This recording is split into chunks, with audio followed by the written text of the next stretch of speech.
अस्सलाम वालेकुम स्टूडेंट्स। आज के लेक्चर में हमने टीसीबी कंजेशन कंट्रोल एल्गोरिदम के बारे में पढ़ना है। जो टीसीबी का एल्गोरिदम है जिसमें कंजेशन कंट्रोल किया जाता है उसके तीन जो है ना पॉड्स हैं। जो फर्स्ट पॉड है उसको हम स्लो स्टार्ट पॉड कहते हैं। उसके बाद आपके पास कंजेशन अवॉइडेंस का पॉड है and then fast recovery. Slow start और जो कंजेशन अवॉइडेंस का जो पॉड है ना ये मैंडेटरी है। इसके बगैर जो आपका टीसीबी का जो कंजेशन कंट्रोल एल्गोरिदम है रन नहीं कर सकता। जो थर्ड पार्ट है जिसमें फास्ट रिकवरी भी आप कर सकते हैं ये ऑप्शनल है। अगर आप टीसीबी कंजेशन कंट्रोल एल्गोरिदम में ये इम्प्लीमेंट करना चाहें तो आप कर सकते हैं, अगर नहीं भी करना चाहें तो आप नहीं कर सकते। तो उसके बारे में हम पढ़ेंगे कि फास्ट रिकवरी में क्या होता है। लेकिन स्लो स्टार्ट और कंजेशन अवॉइडेंस जो है ना ये हर एक टीसीबी के प्रोटोकॉल में ये रन कर रहा होगा। तो सबसे पहले हम टीसीबी की जो स्लो स्टार्ट का पॉड है उसके बारे में पढ़ते हैं कि टीसीबी का जो स्लो स्टार्ट का पॉड है उसमें क्या होता है। जब भी एक टीसीबी कनेक्शन आप स्टार्ट करते हैं तो आपका जो रेट है वो किस तरह डिटरमिन होता है। हमने पढ़ा था कि जो कंजेशन विंडो है और जो आपके पास रिसीवर विंडो है उसको देखते हुए आपका टीसीबी सेंडर अपने रेट को एडजस्ट करता है। तो जब भी ये कनेक्शन एस्टेब्लिश होगा तो अभी हम एज्यूम कर रहे हैं आपके पास जो रिसीवर विंडो है ना वो इनफाइनाइट है, ठीक है। तो अभी हमारा सिर्फ फोकस दीजिए कि हम कंजेशन विंडो को देखेंगे, कंजेशन विंडो किस तरह चेंज होती है।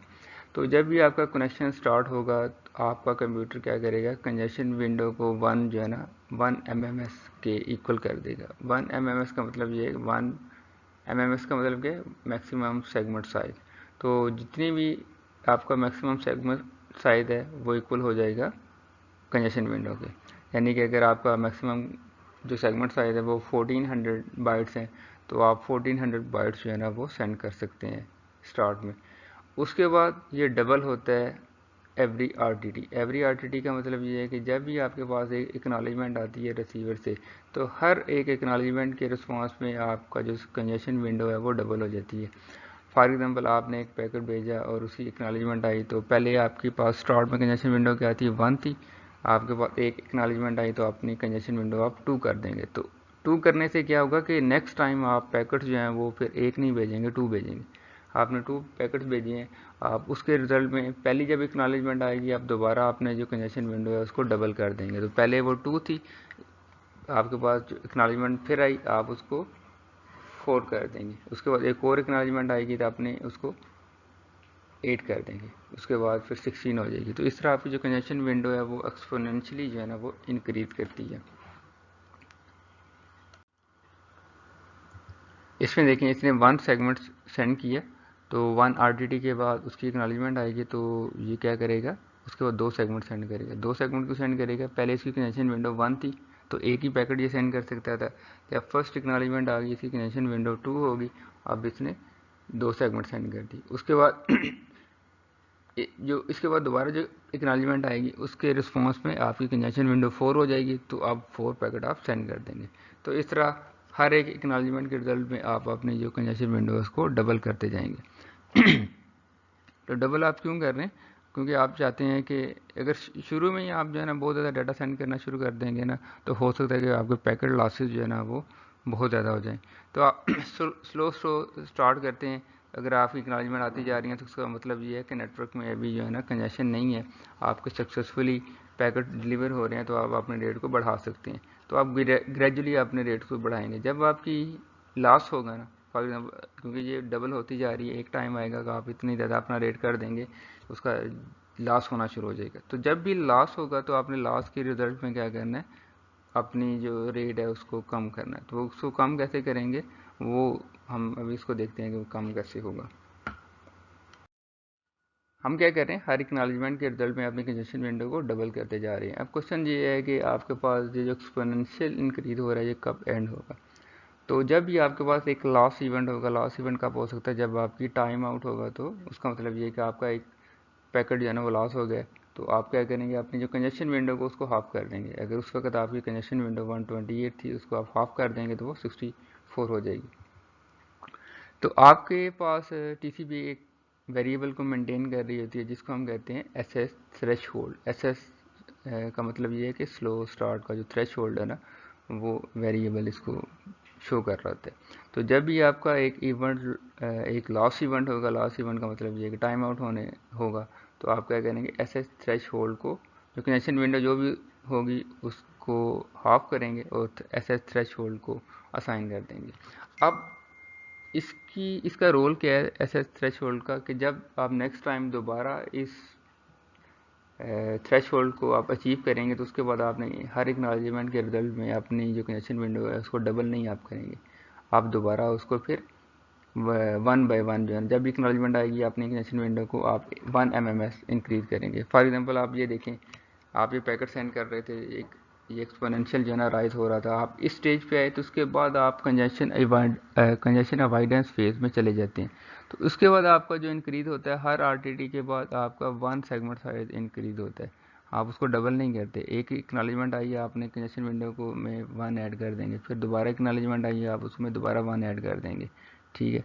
अगर दोबारा आपके पास टाइम आउट की वजह से लास्ट इवेंट होता है तो आप दोबारा क्या करेंगे, अपनी कंजेशन विंडो को हाफ कर देंगे और उसकी जो वैल्यू है आप एसएस थ्रेशोल्ड को असाइन कर देंगे, और दोबारा आप क्या करेंगे 1 से स्टार्ट करेंगे, और उसके बाद जब एक्नॉलेजमेंट आपकी आती है उसको डबल करते जाते हैं, डबल करते जाते हैं, कब तक डबल करते जाते हैं, जब तक आप एसएस थ्रेशोल्ड को नहीं पहुंच जाते। जब आपका एसएस थ्रेशोल्ड आ जाता है उसके बाद आप का जो फेज़ होता है वो कंजेशन अवॉइडेंस फेज़ होता है। वो उसको हम कंजेशन अवॉइडेंस फेज़ क्यों कहते हैं, कि अब आप उस थ्रेशोल्ड के करीब आ गए हैं कि जब लास्ट टाइम आपको एक लास्ट इवेंट हुआ था। इसका मतलब ये है कि आप अपने नेटवर्क की थ्रेशोल्ड के करीब करीब आ गए हैं, तो अब इधर आपको ज़्यादा थोड़ा सा केयरफुल होने की ज़रूरत है कि दोबारा आपका लास्ट इवेंट हो सकता है। तो आप अपने कंजेशन विंडो को 1 MMS सिर्फ इंक्रीज़ करते हैं, आप ज़्यादा केयरफुल हो जाते हैं। अब हम टीसीपी कंजेशन कंट्रोल एल्गोरिथम को डिटेल में देखते हैं कि ये पूरा जो प्रोसेस है हमने कहा था उसमें स्लो स्टार्ट होता है, कंजेशन अवॉइडेंस होती है और आपके पास फास्ट रिकवरी होती है। तो एक ही हम इसको एफएसएम देखते हैं इसकी फाइनाइट स्टेट मशीन के, जो किस तरह आप एक जो है ना फेज से दूसरे फेज में जाएंगे। तो सबसे पहले आपका जो कनेक्शन है वो स्लो स्टार्ट फेज में होता है। स्लो स्टार्ट में क्या होता है, आपके पास जब भी कनेक्शन स्टार्ट होगा तो स्लो स्टार्ट फेज में आ जाएगा। आपकी कंजेशन विंडो शुरू में 1 MMS होगी। एसएसएच जो थ्रेश होल्ड होता है शुरू में वो 64 किलो बाइट होता है, और आपकी जो एक और भी वेरिएबल मेंटेन हो रहा होता है डुप्लीकेट एक्नॉलेजमेंट काउंट, वो 0 होगा। तो उसके बाद आप स्लो स्टार्ट फेज में हैं, तो उसके बाद अगर आपके पास एक डुप्लीकेट एक्नॉलेजमेंट आती है तो आप क्या करते हैं, जो डुप्लीकेट एक्नॉलेजमेंट के जो काउंटर है उसको उस पर +1 कर देंगे। और आपके पास अगर नई एक्नॉलेजमेंट आती है तो आप क्या करते हैं, हर एक एक्नॉलेजमेंट के तल में कंजेशन विंडो को आप उसमें 1 MMS इंक्रीज उसमें कर देते हैं, और डुप्लीकेट का जो एक्नॉलेजमेंट काउंट है वो तो 0 ही होगा, ठीक है। वो 0 अगर पहले उसमें काउंट बढ़ा हुआ है तो आपको दोबारा उसको 0 कर देंगे। वो 0 क्यों करेंगे, कि आपके पास नेक्स्ट सेगमेंट पहुंच गया और आपको पता है कि आपके पास ये कम्युलेटिव एक्नॉलेजमेंट्स हैं, उससे पहले जितने भी पैकेट्स हैं वो ठीक पहुंच गए। तो अगर आप एक पैकेट भेजते हैं उसकी एक्नॉलेजमेंट आती है, उसके रिजल्ट में आप कंजेशन विंडो में 1 MMS इंक्रीज़ करते हैं, अगर उसके बाद आप क्या करेंगे, आपकी जो कंजेशन विंडो है वो 2 हो जाएगी 1 से। उसके बाद 2 पैकेट आप भेजेंगे, 2 पैकेट्स के रिजल्ट में आपको 2 बार आप एक्नॉलेजमेंट आएंगे, तो हर एक्नॉलेजमेंट के रिजल्ट में आप 1 MMS जो है ना वो उसमें इंक्रीज़ कर रहे हैं। तो उसके बाद आपकी एक्नॉलेजमेंट जो कंजेशन विंडो है वो 4 हो जाएगी। तो इस तरह जो है ना, क्योंकि हर एक्नॉलेजमेंट के रिजल्ट में उसमें आप 1 MMS का इंक्रीज़ कर रहे हैं, तो हर एक आरटीटी के बाद आपकी जो कंजेशन विंडो है वो डबल हो रही है। उसके बाद अगर आप स्लो स्टार्ट फेज में हैं, ठीक है, और उसके बाद टाइम आउट होता है, तो टाइम आउट में आप क्या करते हैं, एस जो थ्रेश होल्ड है उसको आप कंजेशन विंडो की जो भी वैल्यू होगी उसको 2 से डिवाइड कर के उसको असाइन कर देंगे। आपने दोबारा जो कंजेशन विंडो है उसको 1 कर देंगे, और अपना जो डुप्लीकेट काउंट है उसको 0 कर देंगे। उसके बाद आप रिट्रांसमिट कर देंगे जो भी मिसिंग सेगमेंट होगा। तो अब हम देखते हैं कि आप कंजेशन अवॉइडेंस फेज में आप कब जाते हैं, जब भी आपकी जो कंजेशन विंडो है ना एस जो थ्रेश होल्ड है ना उसके इक्वल हो जाती है, उससे ग्रेटर हो जाती है, तो आप क्या करते हैं, आप कंजेशन अवॉइडेंस फेज में आ जाते हैं। कंजेशन अवॉइडेंस फेज में आपकी जो कंजेशन विंडो है अब एक्सपोनेंशियली इंक्रीज नहीं होगी, इसने अब कम रेट से इंक्रीज होना। तो जब भी न्यू एक्नॉलेजमेंट आएगी, पहले क्या होता था कि हर एक एक्नॉलेजमेंट के रिजल्ट में 1 MMS का उसमें इंक्रीज आ जाता था। तो MMS stand for maximum segment size. तो अब आपने क्या करना है, आपने उसको जो रेट है उसको कम करना है। जब आप कंजेशन अवॉइडेंस फेज में है तो आपने कंजेशन विंडो को जब भी एक न्यू एक्नॉलेजमेंट आती है तो आप कंजेशन विंडो में क्या करेंगे, एमएमएस को डिवाइड करेंगे कंजेशन विंडो के साथ, और उसके बाद उसमें इसमें ऐड करेंगे। तो अब अगर आप देखेंगे आपका जो एडिशन हो रही है रेट की वो बहुत कम होगी, आपका बहुत स्लोली जो है ना वो रेट इंक्रीज होगा। आपने जो डुप्लीकेट एक्नॉलेजमेंट काउंट को आप ज़ीरो कर देंगे, और उसके बाद जो भी आपके पास न्यू सेगमेंट सेंड करने के लिए होंगे वो आपको सेंड कर देंगे। तो इधर लिखा हुआ है एज अलाउड। एज अलाउड का मतलब ये है कि आपने उससे पहले पढ़ चुके हैं ना कि जितने भी आपके पास फ्री सीक्वेंस नंबर हैं जो कि अभी तक सेंड नहीं हुए, तो जितने भी हैं वो आप उसको भेज सकते हैं, ठीक है। क्योंकि कुछ पैकेट्स आपके इन फ्लाइट होंगे, उनकी एक्नॉलेजमेंट नहीं आई, तो अगर आपके पास कंजेशन विंडो उस वक्त 15 है और 10 पैकेट्स आपके इन फ्लाइट है, उनकी एक्नॉलेजमेंट नहीं आई, तो मज़ीद आप 5 भेज सकते हैं। उसके बाद अगर डुप्लीकेट एक्नॉलेजमेंट आ रही है तो आप सिर्फ डुप्लीकेट एक्नॉलेजमेंट काउंट को इंक्रीमेंट करते जाएं।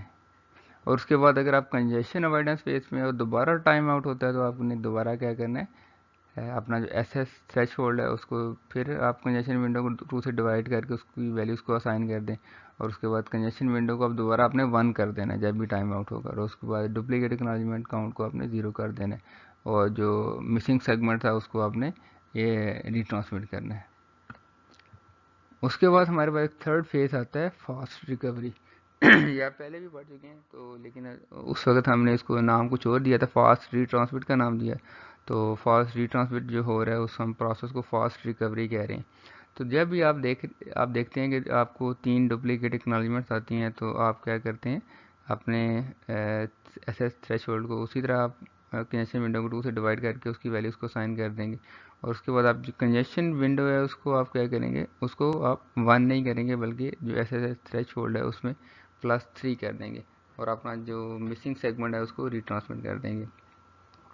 अब आप फास्ट रिकवरी फेज में, उसके बाद अगर आपको डुप्लीकेट एक्नॉलेजमेंट आती है तो आप कंजेशन विंडो में 1 एमएमएस जो है ना वो इंक्रीज करते हैं, और उसके बाद अपनी जो न्यू सेगमेंट है उसको ट्रांसमिट कर देते हैं अपनी कंजेशन विंडो को देखते हुए। उसके बाद आप फास्ट रिकवरी से कंजेशन अवॉइडेंस फेज में कब जाएंगे, जब भी आप देखते हैं कि आपने एक पैकेट सेंड किया, उसकी एक्नॉलेजमेंट आ गई है, वो डुप्लीकेट नहीं थी, तो आपने जो कंजेशन विंडो है उसको ऐसे थ्रेश होल्ड की इक्वल कर देंगे, डुप्लीकेट काउंट को 0 करेंगे, और दोबारा आप कंजेशन अवॉइडेंस फेज में आ जाएंगे। अब आप फास्ट रिकवरी से स्लो स्टार्ट में कब जाएंगे, जब आपका टाइम आउट होगा, तो दोबारा आपने ऐसे थ्रेश होल्ड को कंजेशन विंडो को 2 से डिवाइड करके उसको साइन कर देना है, कंजेशन विंडो को 1 कर देना है, आपने डुप्लीकेट एक्नॉलेजमेंट को 0 कर देना है, और मिसिंग जो सेगमेंट है उसको 1 कर दें, जो जो भी मिसिंग सेगमेंट होगा उसको रिट्रांसमिट कर दें। आप स्लो स्टार्ट से फास्ट रिकवरी में भी आ सकते हैं, वो कब आएंगे, जब आप देखते हैं आप स्लो स्टार्ट फेज में और आपको 3 डुप्लीकेट एक्नॉलेजमेंट्स आती हैं, तो उसी तरह आपने कंजेशन विंडो को 2 से डिवाइड करके उसको ऐसे थ्रेश होल्ड को दे देना है, और आपने जो कंजेशन विंडो है उसको एस एस थ्रेश होल्ड +3 कर देना है, और जो भी आपका मिसिंग सेगमेंट होगा उसको ट्रांसमिट कर देना है। तो इसकी एक दफ़ा डिटेल आप पढ़ लें बुक से, तो ये सारा जो प्रोसेस है आपका जो टीसीपी कनेक्शन है ना ये हर वक्त कर रहा होता है।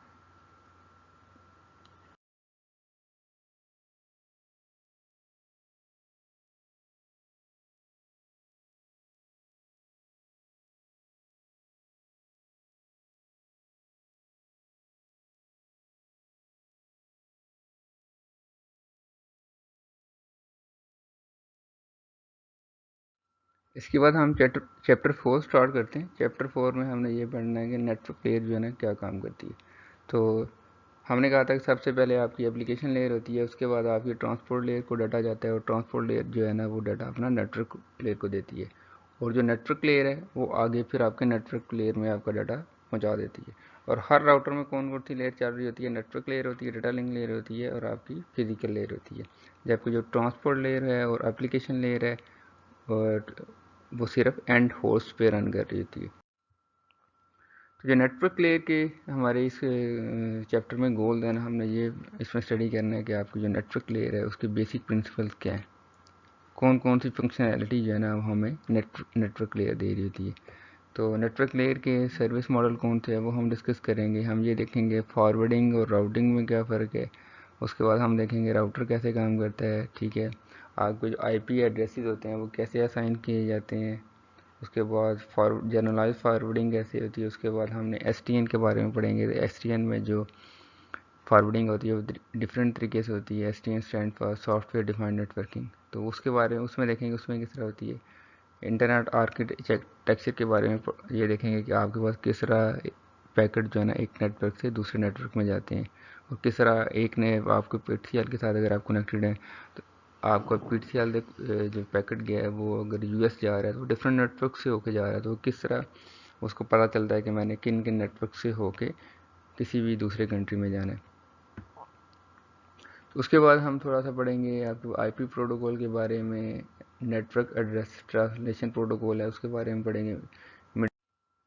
तो सबसे पहले हम इस जो लेक्चर में ये पढ़ेंगे कि डाटा प्लेन और कंट्रोल प्लेन जो है ना वो क्या होती है। आपकी जो नेटवर्क लेयर है उसके दो पार्ट होते हैं, एक डाटा प्लेन होती है, दूसरी। तो ये आपके पास एक नेटवर्क का सिनेरियो है, इस पे के बारे में हमने पढ़ा था कि आपकी जो नेटवर्क लेयर होती है वो हर एक एंड होस्ट पे भी रन कर रही है और हर एक राउटर पे भी रन कर रही है। और ट्रांसपोर्ट लेयर जो होती है वो किसकी सर्विसेज ले रही होती है, नेटवर्क लेयर की दे रही होती है। ट्रांसपोर्ट लेयर अपना डाटा जो है नेटवर्क लेयर को देती है, और दूसरी साइड पे जो नेटवर्क लेयर होगी वो डाटा जो है ट्रांसपोर्ट लेयर को दे देगी, और ट्रांसपोर्ट लेयर उसको एप्लीकेशन लेयर को दे देगी। तो आपको जो सेंडर साइड पे जो सेगमेंट्स होंगे, सेगमेंट आपको जो ट्रांसपोर्ट लेयर के पैकेट्स होते हैं उनको हम सेगमेंट्स कहते हैं, उनको इनकेप्सुलेट करेगी नेटवर्क लेयर, और वो जो पैकेट बनेंगे उनको हम डाटाग्राम कहते हैं। तो डाटाग्राम जो है फिर लिंक लेयर को चले जाएंगे, फिर उसके बाद जो फिजिकल मीडिया है, जो भी मीडिया है उस पर चले जाएंगे आपके पैकेट्स।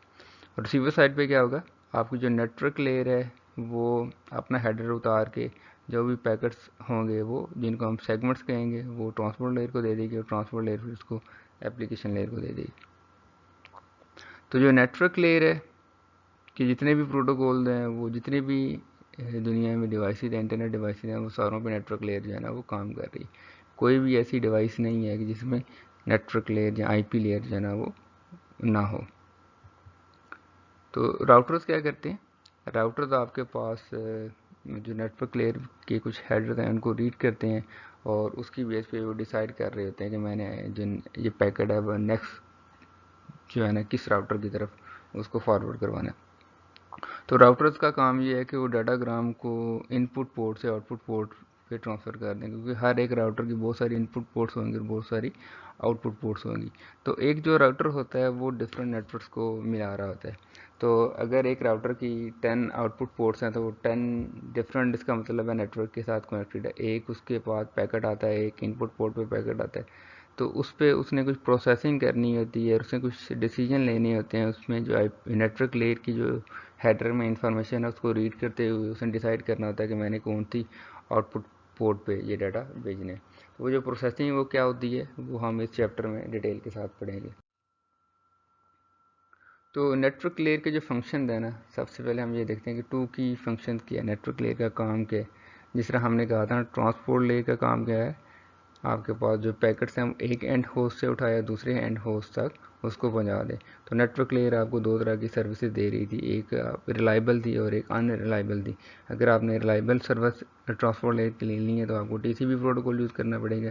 अगर आप अनरिलायबल लेना चाहते हैं तो वो UDP की सर्विस आपको यूज़ करनी पड़ेगी। तो इस तरह नेटवर्क लेयर के दो फंक्शन हैं। इसमें जो सबसे जो प्राइमरी फंक्शन है वो फॉरवर्डिंग है। फॉरवर्डिंग का मतलब ये है कि move packets from router input link to appropriate router output link. यानी कि उसने अगर राउटर उसको कह रहा है ना कि पोर्ट नंबर 1 से उठा के पैकेट पोर्ट नंबर 10 तक पहुंचा दो, तो ये जो फॉरवर्डिंग है ये उस वो पार्ट करवाएगा। वो जो उसमें हार्डवेयर होगा ना जो इसके जो स्पेसिफिकली डिज़ाइन किया गया होगा, जिसमें बस ये कमांड जानी है कि इस पोर्ट से उठा के इस पोर्ट पर ये डाटा उठा दो, तो वो जो पार्ट होगा जिसमें ये चीज़ें हैंडल हो रही होंगी वो फॉरवर्डिंग हमारे पास नेटवर्क लेयर का पार्ट होगा।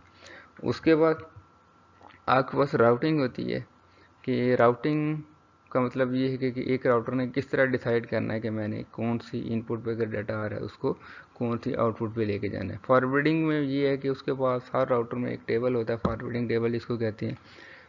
वो फिल वो जो राउटिंग टेबल में जो भी इंफॉर्मेशन होती है, फॉरवर्डिंग टेबल में जो भी इंफॉर्मेशन होती है वो राउटिंग प्रोटोकॉल जो होते हैं ना, जो कि हर एक राउटर में रन कर रहे होते हैं, वो डिटरमिन करते हैं। वो पहले रन होते हैं वो एल्गोरिदम, उसकी रिजल्ट में वो एक टेबल बनाते हैं जिसको हम फॉरवर्डिंग टेबल कहते हैं, और फॉरवर्डिंग टेबल जब एक दफ़ा बन जाता है उसके बाद राउटर क्या करता है, उसमें से बस लुकअप कर रहा होता है। अच्छा, ये जो पैकेट आ रहा है इनपुट 1 पे आ रहा है, उसकी ये डिटेल कुछ चेक करेगा, हेडर में से कुछ डिटेल चेक करेगा, जो कि आगे जाके हम देखते हैं कौन कौन सी डिटेल होती है। उसके बाद वो डिसाइड करेगा अच्छा इसने इस पोर्ट नंबर पे जाना है, तो वो उसको फिर वहाँ पे भेज देगा। और राउटिंग में क्या करना है, उसने उसने ये डिटरमाइन करना है कि अच्छा मैं किन रूल्स की बेस पे कौन से पैकेट जो है ना वो कौन सी पोर्ट पे जाएंगे। तो ये डिस्ट्रीब्यूटेड एल्गोरिदम होते हैं, जो कि हम कुछ एल्गोरिदम्स पढ़ेंगे जिनको हम राउटिंग एल्गोरिदम्स करते हैं। ये क्या किस तरह काम करते हैं, इसमें जो राउटर्स होते हैं वो आपस में कुछ इन्फॉर्मेशन शेयर कर रहे होते हैं, और उसकी बेस में वो इन्फॉर्मेशन जब शेयर हो जाती है आपके फॉरवर्डिंग टेबल हर एक राउटर में बन जाते हैं। तो इसकी एनर्जी आप ये ले सकते हैं कि जो फॉरवर्डिंग है वो है कि process of getting through single interchange, कि आप एक इंटरचेंज पे खड़े हैं, वहाँ पे आपने किस तरह डिसाइड करना है कि आपने किस तरफ जाना है। तो वो ये सिर्फ फॉरवर्डिंग है। जबकि राउटिंग में आपने पूरे जो है ना अपने ट्रिप को प्लान करना होता है कि चाहे आपने सोर्स से डेस्टिनेशन तक जाना है, तो आप कौन कौन से इंटरचेंजेस से होके आप जाएंगे। तो फॉरवर्डिंग में सिर्फ आप एक ही राउटर जो है ना वो डिसाइड कर रहे थे मेरे पास इन इनपुट्स पे पैकेट आ रहा है तो मैं उसको इस आउटपुट पोर्ट पे पहुंचा दूं, और उस पैकेट ने आगे जो है ना डेस्टिनेशन तक वो जाना है, वो किस तरह जाएगा वो उसके साथ कंसर्न नहीं है। वो अगला राउटर जाके डिसाइड करेगा। हर राउटर बस ये उसकी जो फॉरवर्डिंग पार्ट होगा वो ये डिसाइड कर रहा होगा मेरे पास ये पैकेट आ गया, मैं इसको कौन सी आउटपुट पोर्ट पे पहुंचा दूं। आगे वो किस तरफ जाता है उस राउटर को पता नहीं होगा। जबकि जो राउटिंग एल्गोरिथम्स है ना वो ये फॉरवर्डिंग टेबल सेट कर रहे हैं, वो इस तरह सेट कर रहे होते हैं ताकि जो भी पैकेट उनमें से पास होके जा रहा है और जिस क्राइटेरिया के बेस पे वो चेक कर रहे हैं राउटर, अच्छा मैंने इस पैकेट को इस पोर्ट से उठा के इस पोर्ट पर लेके जाना है, वो क्राइटेरिया बिल्कुल एक्यूरेट हो। आप जिस बेस पे वहाँ से वो फॉरवर्डिंग करवा रहे हो, आपको जो पैकेट है एवेंचुअली उसकी डेस्टिनेशन तक पहुँच जाए, क्योंकि हर एक पैकेट में डेस्टिनेशन का जो आईपी एड्रेस होता है वो मेंशन होता है। तो आपकी जो डाटा प्लेन क्या होती है, डाटा प्लेन हर एक आपके पास राउटर में होगी, ठीक है। इसको इसमें लिखा है लोकल पर राउटर फंक्शन। तो इसका काम क्या है, जिसको हम फॉरवर्डिंग प्लेन भी कहते हैं। तो डाटा प्लेन में आपके पास जो है ना हमने ये डिटरमाइन करना होता है कोई भी अगर डाटाग्राम आता है किसी भी राउटर के पास, उसको कौन सी आउटपुट पोर्ट पे राउट करवाना है।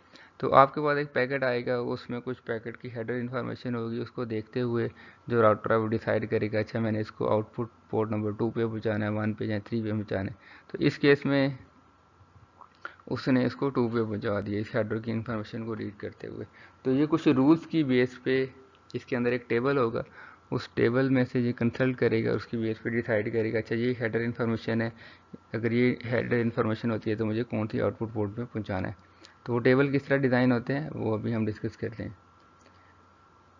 जो कंट्रोल प्लेन है, कंट्रोल प्लेन जो है ना नेटवर्क वाइड जो लॉजिक है ना वो क्रिएट करती है। वो ये कंट्रोल प्लेन का काम ये है कि उसने ये डिटरमिन करना है कि अच्छा मेरे पास जो है ना डाटाग्राम को मैंने किस तरह एक सोर्स से उठा के एक डेस्टिनेशन होस्ट तक पहुँचाना है। तो किस तरह मैं जो राउटर्स के अंदर जो फॉरवर्डिंग टेबल क्रिएट हो रहे हैं वो इस तरह पूरे नेटवर्क में सारे राउटर्स में राउटिंग टेबल इस तरह क्रिएट किए जाएँ कि हर एक जो एंड होस्ट है ना वो किसी भी डेस्टिनेशन तक कोई भी पैकेट पहुंचाना चाहता है तो उसका पैकेट पहुंच जाए।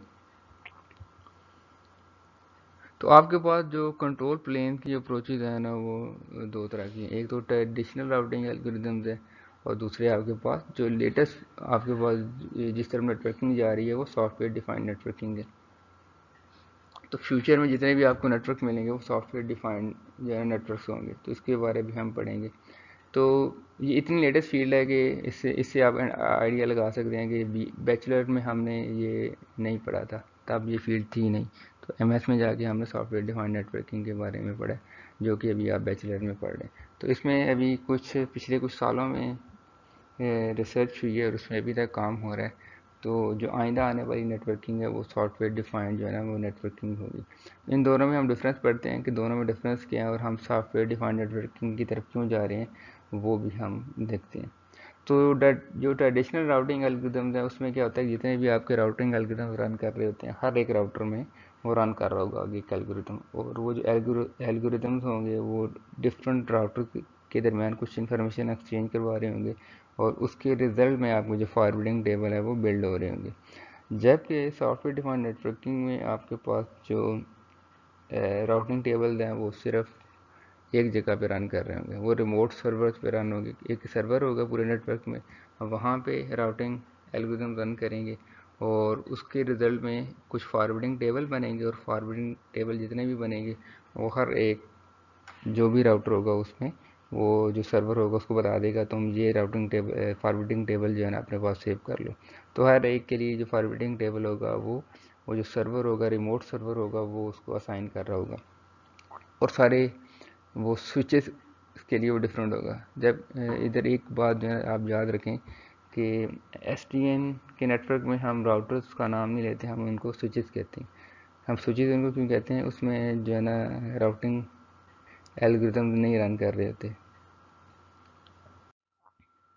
तो अभी हम सबसे पहले ट्रेडिशनल जो है ना कंट्रोल प्लेन के बारे में पढ़ते हैं, कि जो पर राउटर कंट्रोल प्लेन है, जिसमें हर एक राउटर में आपके पास राउटिंग एल्गोरिथम रन कर रहे होते हैं। तो इसमें होता क्या है, जितने भी एक राउटर्स हैं, ठीक है, तो उसमें एक फॉरवर्डिंग टेबल होगा। उस फॉरवर्डिंग टेबल की बेस में इसने ये डिसाइड करना होता है कि ये मेरा पैकेट कहाँ जाएगा। तो इसमें जब भी एक पैकेट आया इस राउटर के पास, इसने देखा है मेरे पास एक फॉरवर्डिंग टेबल है, और ये जो फॉरवर्डिंग टेबल बिल्ड हुआ है, ये जो कंट्रोल प्लेन थी ना उसने ये इसमें वैल्यूज़ फिल करवाई हैं कि अच्छा ये अगर हेडर की वैल्यू ये होगी तो उन्हें इस आउटपुट पोर्ट पे फॉरवर्ड करवाना है। ये खुद से जो है ना ये वैल्यूज़ फिल नहीं कर रहा है, ये टेबल जो है ना राउटिंग जो एल्गोरिथम रन कर रहे हैं वो डिसाइड कर रहे हैं कि इनकी वैल्यूज़ क्या होंगी। तो अभी आप सपोज करें कि वो राउटिंग एल्गोरिथम जो है ना वो रन कर गए, और हमारे पास एक फॉरवर्डिंग टेबल है। तो ये पैकेट आया इस राउटर के बाद, इसने देखा कि इसके जो हेडर में वैल्यू पड़ी है वो 0 1 1 पड़ी है, तो ये आपने फॉरवर्डिंग टेबल में देखेगा, और देखेगा 0 1 1 पे जो आउटपुट पोर्ट है वो 2, तो उस पैकेट को ये पोर्ट नंबर 2 पे फॉरवर्ड कर देगा। और इस तरह हर एक राउटर पे राउटिंग एल्गोरिथम रन कर रहे हैं और आपस में इंफॉर्मेशन एक्सचेंज कर रहे हैं, और उसके रिजल्ट में हर राउटर अपने पास एक फॉरवर्डिंग टेबल जो है ना वो बिल्ड कर रहा होगा। उसके बाद ये पैकेट इस राउटर के पास आएगा, तो ये जो राउटर है अपने फॉरवर्डिंग टेबल को कंसल्ट करेगा, और उसके रिजल्ट में जो भी आउटपुट पोर्ट होगी उसके उस पर फॉरवर्ड कर देगा। अगर ये पोर्ट आती है तो उस पर फॉरवर्ड कर देगा, अगर ये पोर्ट आती है तो उस पर फॉरवर्ड कर देता है। फॉर एग्जांपल अगर ये पोर्ट पे फॉरवर्ड करता है उसके बाद ये राउटर डिसाइड करेगा। तो इस तरह हर एक राउटर के पास एक फॉरवर्डिंग टेबल होगा, और उस फॉरवर्डिंग टेबल को देखते हुए वो अपने वो पैकेट्स को फॉरवर्ड करवाता रहेगा। और यहाँ पे दोबारा मैं आपको रिकॉल करवा दूँ कि जो ये फॉरवर्डिंग टेबल बन रहे हैं, ये जो राउटिंग एल्गोरिदम्स रन कर रहे हैं हर एक राउटर में, जो कि आपस में इंफॉर्मेशन शेयर कर रहे हैं। जितने भी एक नेटवर्क में राउटर्स होंगे ना वो इन्फॉर्मेशन आपस में शेयर कर रहे होंगे, और उसके रिजल्ट में आपके पास फॉरवर्डिंग टेबल बिल्ड होंगे। उसके बाद हम देखते हैं कि जो सॉफ्टवेयर डिफाइंड नेटवर्किंग में आपकी जो कंट्रोल प्लेन है वो किस तरह डिफरेंट होती है ट्रेडिशनल नेटवर्क से। तो सॉफ्टवेयर डिफाइंड नेटवर्किंग में क्या होगा, आपके पास एक रिमोट कंट्रोलर होगा जिस पे कंट्रोल प्लेन रन हो रही होगी। कंट्रोल प्लेन रन होने का मतलब ये है कि जितने भी राउटिंग एल्गोरिदम्स होंगे वो एक कंट्रोलर पे रन होंगे, और जो जो कंट्रोलर होगा वो एक सर्वर होगा। वो एक भी हो सकता है, दो भी हो सकते हैं, ठीक है। दो क्यों हम रख सकते हैं, एक को एज अ बैकअप के तौर पे रखेंगे। अगर एक जो है ना वो उसका फेल हो जाता है तो दूसरा उसको फिर उसका जो है ना उसकी जगह पे आ जाएगा। तो जो सारे काम करने हैं राउटिंग टेबल, जो फॉरवर्डिंग टेबल हर एक राउटर में उसने इंस्टॉल करवाने हैं, वो रिमोट कंट्रोलर का काम होगा। पहले क्या हो रहा था कि आपके पास हर एक राउटर में राउटिंग एल्गोरिथम रन हो रहे थे, और आपस में वो डाटा एक्सचेंज कर रहे थे, तो उसके रिजल्ट में फॉरवर्डिंग टेबल बन रहे थे। जबकि अब ये जो काम है ये सारा एक जगह पे होगा। तो ये जो रिमोट कंट्रोलर है उसके अंदर एक सॉफ्टवेयर रन कर रहा है जो कि ये डिसाइड करता है कि मैंने कौन से स्विच में कौन सा फॉरवर्डिंग टेबल इंस्टॉल करवाना है। उसके बाद हर एक स्विच में एक कंट्रोल एजेंट रन कर रहा होगा जो कि रिमोट कंट्रोलर से वाया टीसीपी जो है ना बात कर रहा होगा, ठीक है। तो हर एक स्विच का रिमोट कंट्रोलर के साथ एक टीसीपी कनेक्शन हर वक्त इस्टेब्लिश होगा। जो इसका जो कंट्रोल एजेंट होगा, इससे जब भी यानी कि जो भी कम्युनिकेशन कर रहा होगा और उससे पूछ रहा होगा मुझे राउटिंग मुझे फॉरवर्डिंग टेबल जो है ना मुझे चाहिए, तो ये जो रिमोट कंट्रोलर है उसको टीसीपी कनेक्शन पे ये फॉरवर्डिंग टेबल देगा, ये अपने पास सेव कर लेगा। इस तरह इसका भी कंट्रोल एजेंट इससे फॉरवर्डिंग टेबल ले लेगा। इस तरह हर एक जो राउटर के पास फॉरवर्डिंग टेबल आ जाएंगे। और ये जो राउटिंग टेबल आ रहे हैं ये सारे कौन डिसाइड कर रहा है? ये रिमोट कंट्रोलर कर रहा है। तो एसडीएन का आप जो है ना, आपके माइंड में क्वेश्चन आ रहा होगा फ़ायदा क्या? इसका फ़ायदा ये है कि आपके पास जो है ना पूरे नेटवर्क का फुली कंट्रोल है। आप ट्रैफिक को अपनी किस तरफ लेके जाना चाहते हैं, ठीक है, किस तरह के पैकेट्स आप जो है ना किधर राउट करवाना चाहते हैं, आप टोटली आपके पास कंट्रोल है, क्योंकि एक जगह भी डिसीजन हो रहे हैं। तो अगर ये चाहता है, रिमोट कंट्रोलर चाहता है कि ज़्यादा पैकेट्स जो है ना इस पाथ पे फ्लो करें, तो ये क्या करेगा, इन स्विचेस को इस तरह के राउटिंग फॉरवर्डिंग टेबल इंस्टॉल करवाएगा इन स्विचेस में, जो सारी ट्रैफिक है वो, या आप कहते हैं कि अच्छा 80% जो ट्रैफिक है इन लिंक से होकर जाए, तो आप अपने जो है ना इस तरह अपने जो फॉरवर्डिंग टेबल है एडजस्ट कर सकते हैं, क्योंकि वो एक ही जगह पे डिसीजन हो रहे हैं। जबकि जो ट्रेडिशनल नेटवर्किंग में आप ये काम नहीं कर सकते। आपकी जो ट्रैफिक है, अगर आप चाहते हैं रियल टाइम उनको आप स्टीयर करना चाहते हैं, जिसको हम ट्रैफिक इंजीनियरिंग भी कहते हैं। ट्रैफिक इंजीनियरिंग का मतलब ये है कि अपनी ट्रैफिक को आप जो है ना डिपेंडिंग अपॉन डिफरेंट सिनेरियो उनका जो पाथ है आप चेंज करते हैं। तो आप ट्रेडिशनल नेटवर्क में ये काम नहीं कर सकते, जबकि एसडीएन में आप ये काम कर सकते हैं।